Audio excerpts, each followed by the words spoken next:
QuickBooks Enterprise 2021. Two businesses and personal bookkeeping in one QuickBooks file using classes, checks, and direct expenses. It's time to boldly go where no accountant has accounted before with QuickBooks Enterprise 2021. Here we are in our practice file. We currently have the open windows open. You can open the open windows by going to the view dropdown, selecting the open windows list. In prior presentations, we set up our practice file. We set it up with classes so that we could be tracking two different businesses or two different locations and a personal file all in one QuickBooks file with the use of classes. We then went over and looked through the revenue cycle or the customer cycle. Now we're going to be considering the payable cycle or the vendor cycle, or you can think of it as the expenses cycle up top.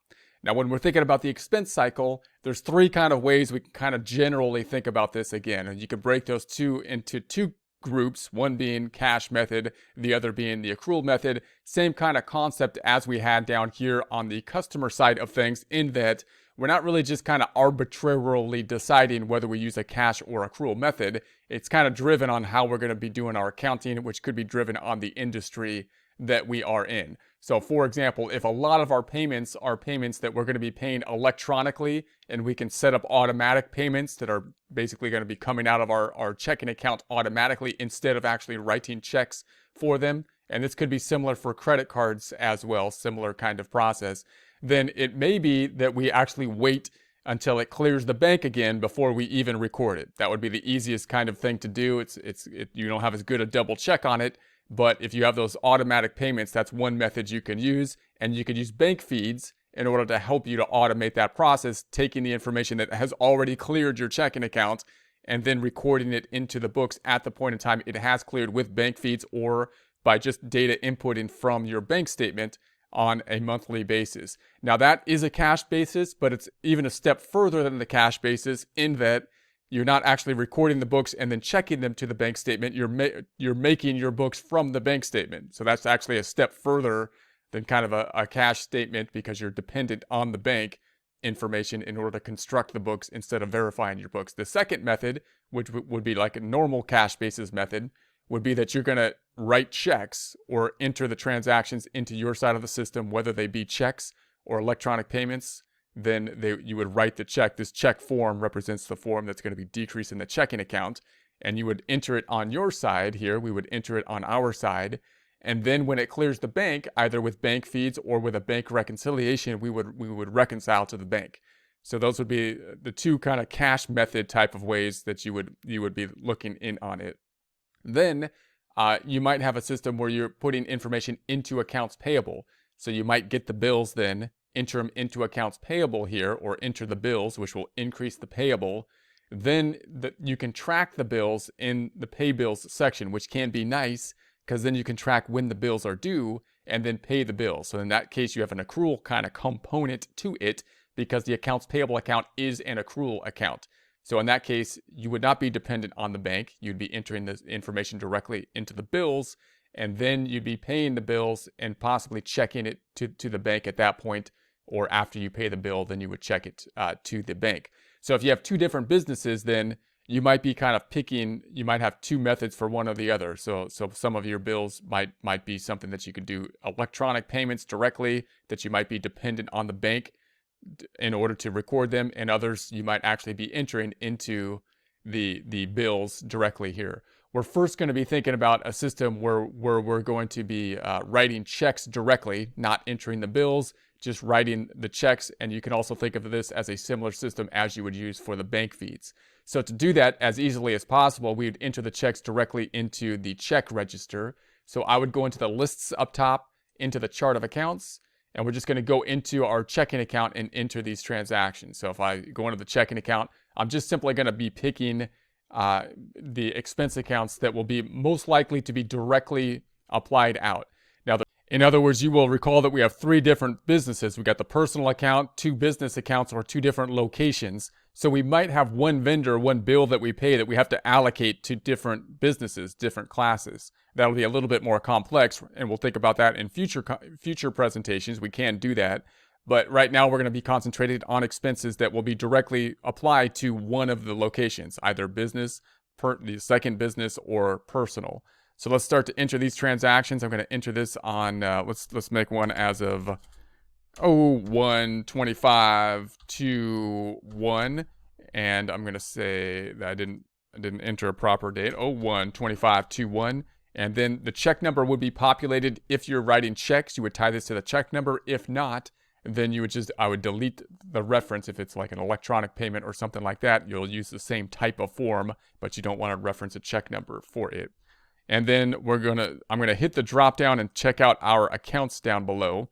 So if we take a look at our expense accounts, I'm concentrating on the expense accounts like advertising, for example. That's something that would probably be distinguishable from one account to the other. Now we have two advertising accounts on the expenses because the 600s we assigned to B1 and the 700s we assigned down here to B2. So I would need to then say, okay, I'm going to choose the advertisements for B1, and I know that the ones that start with the 6s are going to be applied to B1. That's what the number is there for. You could also assign these accounts with like a B1 and a B2 in front of each account if you wanted to order them that way without account numbers. And then I want to hit the split down here. That's going to be what shows me the class.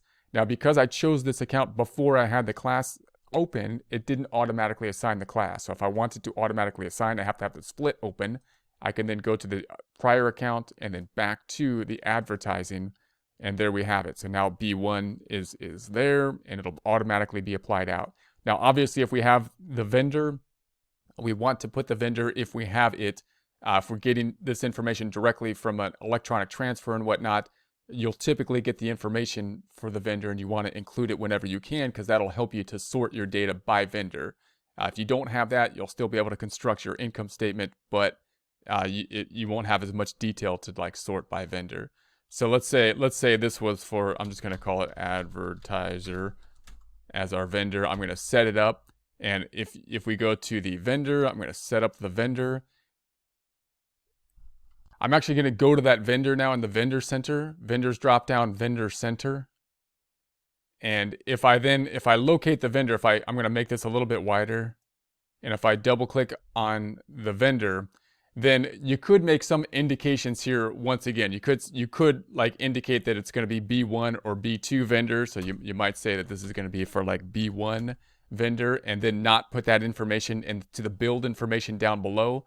But this is information that you won't typically be providing to the vendor unless you're actually writing a check for it.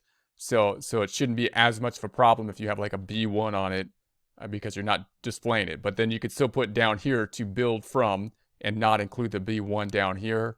And then you can also go to the additional information and set this up for B1 as well to help you sort the vendors by B1 or B2. Now, what if we have one vendor, like this advertiser, that we use for both of our businesses?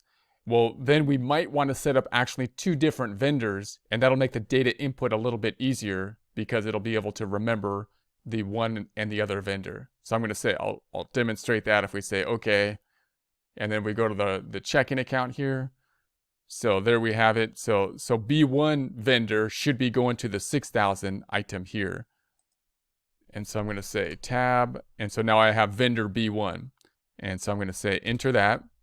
And we'll say okay. And then if I go to the reports drop down, company and financial, and we take a look at the profit and loss by class, changing the dates up top from 01/01/21 to 12/31/21. And there we have it, but I didn't enter an amount. An amount would be nice. Let's drill back down on this and enter an amount. That'll make it like a little bit clearer, more clear. So I'm going to double click on this, drill down on it. Let's drill down on this thing and enter an amount. Let's say 300. 300. Save it, close it, try it again. Saving it, closing it, check it again. So there's the 300 applied to B1. The other side then would be decreasing the checking account. So let's go back to the checking then. Now, what if we had advertising for the same company for another, for B2, our second business? And so we're using the same vendor. Well, if I put in advertising for B1 again, it's going to populate and it's going to try to pick out the same accounts, which is nice because if I want to give my bookkeeping to somebody else, that'll make it a lot easier for them to do. If they can just automatically have this populate, it'll make it easier for us to do as well. It's applying the class automatically. But if I have the same vendor going to 2 different classes, then the class is going to be a problem. So what I would want to do then is assign another vendor, even though it's the same vendor. I'm going to assign a different name if the advertising is for a different company, vendor 2, and I'm going to set that one up and vendor. So we'll set it up. And then this one's for B2. I'm going to remove the B2 down here. So if I provide it to the vendor in some way, I don't have B2 in their form. And then in the additional information, I'm going to put B2 here so that I can sort by that additional information, and then say save and close. And then let's say this was 450. And then I'm going to turn the split back on so I can see the class. And then I need to change the account. This is kind of like the double check. So I'm not going to have both the classes in one account. I'm going to separate the accounts as well. So I'll put the account down here into advertising and promotion in the 7 series. So the 7 series is related to B2. So then I'm going to say, all right, let's record that. And okay. And then if I go to my profit and loss, then now we have it. Notice we have it in 2 separate accounts here. We could put it in one account and just separate by class, but that gives us that double check, and it'll also give us kind of a tiered fashion so that we can line it up, one on top of the other, which makes it easier to separate the 2 in some ways. Although it makes the profit and loss longer, and you could deal with that by sorting, and we'll talk about that later. But so there we have that. If we go back to the checking account, now if I was to set up another one, say we had another advertising item, and I said advertising for, if I said B1, it should then pull up the proper account and then the proper class. And if I do it for B2, then it should once again pull up the proper account and class. So let's delete that now and say I'm gonna delete this transaction. So I'm not gonna record another one for advertising. So let's say delete that. And so now let's see what else we got here. I'm gonna go on down. So advertising, automobile. Now that's one that often we have to split between personal business and the second business. So I'm not gonna do that one for now. Bank charges, we'd have to split that too if we have one bank account for the different items. So I'll keep that one for now. Computer and internet, also something that we would most likely have to split unless we have a separate office for computer and internet. If we're doing it from like a home office, then we might have multiple items there.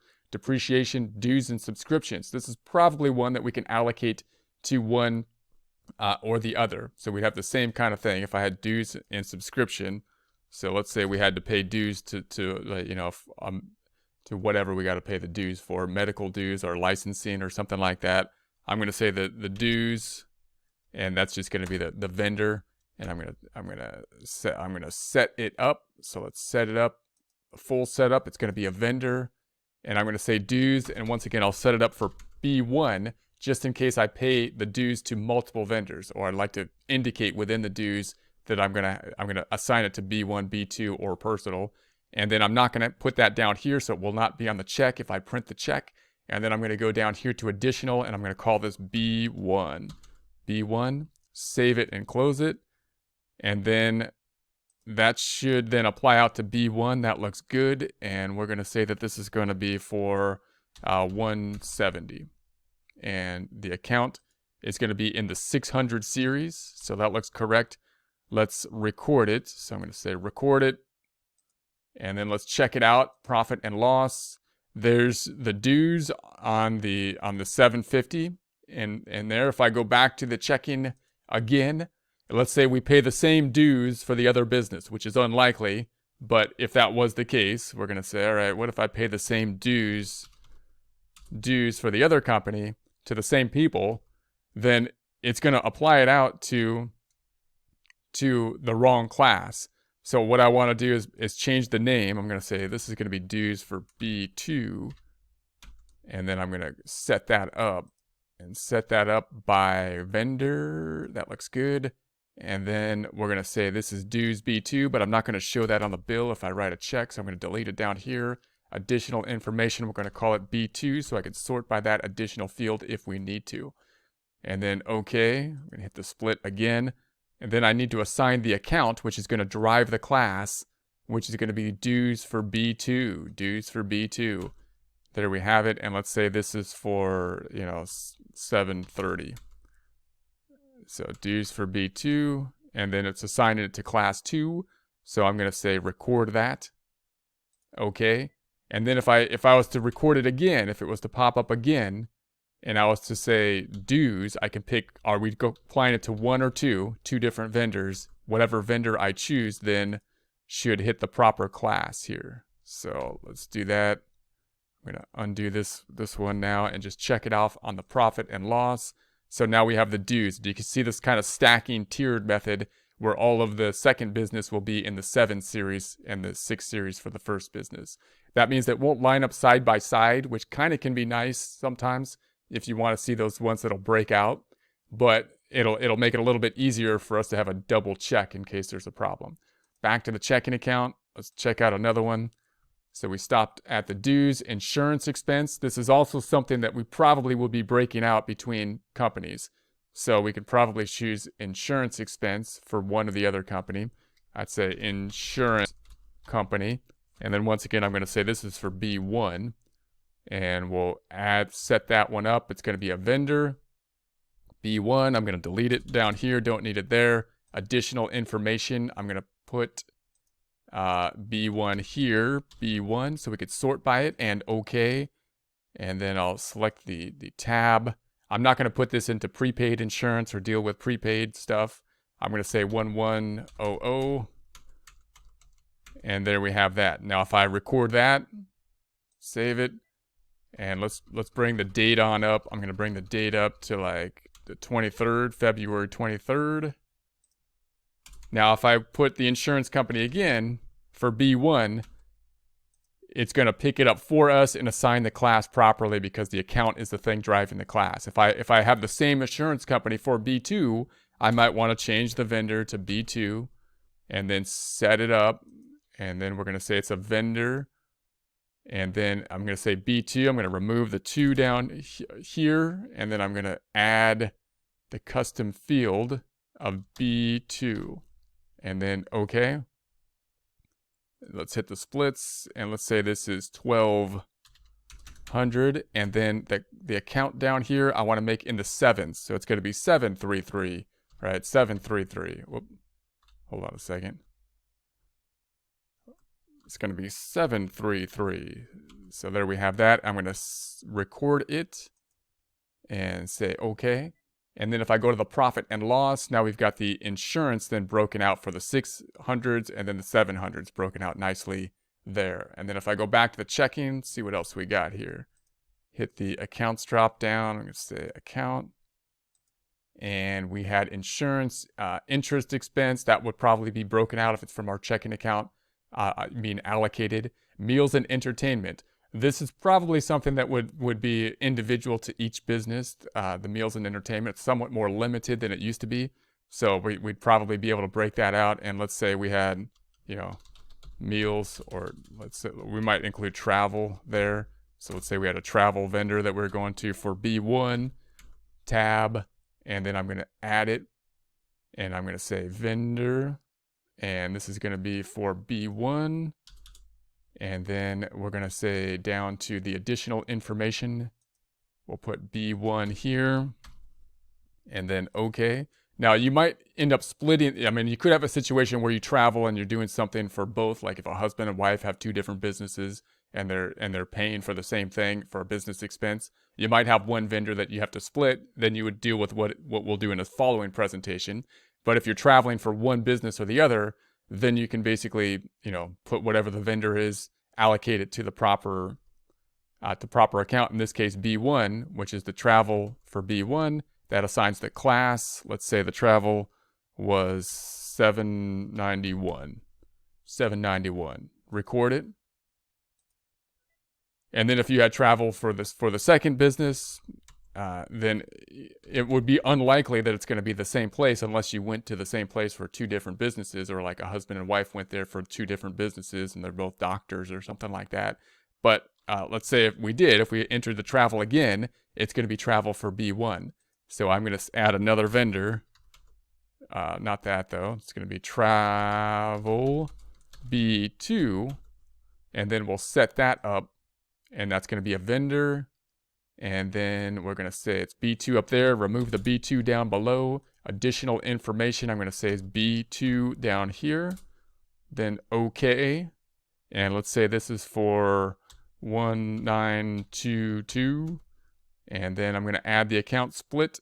I'm going to say travel, and notice we only have the one travel here. We didn't add the travel yet. We didn't add the travel yet to the 700 series. So what I'm going to do is I'm going to basically mirror what we have up top. So the travel up top in the 600s is 6840 travel expense. So I'm going to say I want a new one, which is going to be 7840 travel expense, and that's going to be assigned to B2. So B2, and I could just set these up as we go. The name already exists, so I'm going to put a period behind it. And you could indicate on these expenses a B1 and B2 might be useful, but I'm going to say save it and close it. And there it's going to B2, so I'm going to record it now. And yes, profit and loss. So now we've got our travel broken out, the meals up top, and then I called it travel down here. Maybe I should have called it meals and entertainment. Let's do that again. I'm going to go view or lists drop down, chart of accounts, travel. I'm missing a number, so I'm going to edit this. And let's call it meals and entertainment, period. And then add another 0 here, and then save it. Does that look better? All right, looks a little better. Okay, so if I go back to the checking account then, and let's see what else we got. If I hit the drop down, let's hit the splits first, and hit the drop down on the general type of expenses. Then we've had the meals and entertainment, office supplies. We should be able to determine most of the time, who we're applying the office supplies to. So once again, I would do a similar process here and hitting the office supplies. And if you're buying something like medical supplies for 2 different businesses or locations, you probably want to make 2 different orders, an order per location, so you can break it out. And even if you're buying from something like Amazon or, an online store, then I would make 2 accounts. Once again, Amazon for B1, and I would add that and say vendor, and this is going to be for B1. I'm going to delete the B1 down below, additional information, then B1 in the added information, and then I'm going to hit the split, and let's say this was for 2050 for some reason. All right, and then I'm going to say save it and close that. And let's say we bought something from Amazon for B2 and it's supplies. We assume it's supplies. Amazon. I'd have to change this now to B2 and add another vendor. So I'm going to say Amazon B2 tab, set it up. I'm going to say it's going to be a vendor, and then I'm going to delete the B2 down below, and we'll go to the additional information, call this B2, and then OK. So let's say we had 799, and here on the split, we put it to supplies, but I only have supplies for 1 account, so office supplies. So I'm going to make another account for the 700 series, which is going to be 74900. So I'm going to say 74900, and I'm going to set it up 74900. This is going to be office supplies, period, class B2, and then save it. So let's go ahead and save that. It's going to B2. That looks good. I'm going to save it. And then if I go back up to the profit and loss, now we've got our supplies here. Now I picked up the wrong number for the meals and entertainment because I think I picked up the travel number. So the meals was 643, and so now I'm going to make it 743. So 743. So I'm going to go to the chart of accounts, and then I'm going to go to that meals and entertainments, and I'm going to right click and edit it. And let's make this 743. So 743. So there it is. I'm gonna save it and close it. And then if I go back to the profit and loss, we've got now the meals kind of mirroring what we have up top here. So that looks good. Let's go back to the checking account then. And if we were to record another, just let's see what other expenses we have down below. I'm going to hit the splits button and go back to the accounts. And we're looking at the supplies. Payroll is something we would break out by processing the payroll. We won't get into a lot of detail on the payroll. The postage might be separate for each one, but it might be something that you break out and allocate.